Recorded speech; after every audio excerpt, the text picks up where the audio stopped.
किया है।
चरण घर वापस आ रही तो आप जानते हैं क्या करना है।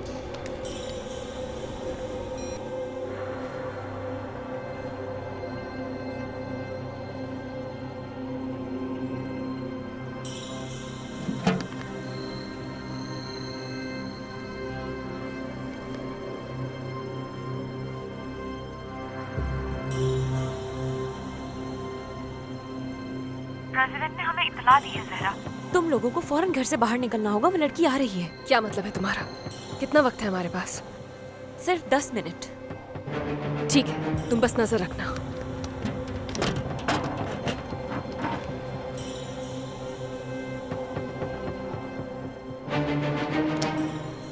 हम 10 मिनट में निकल रहे हैं। हमारे पास और कोई रास्ता नहीं है, हमें निकलना ही होगा।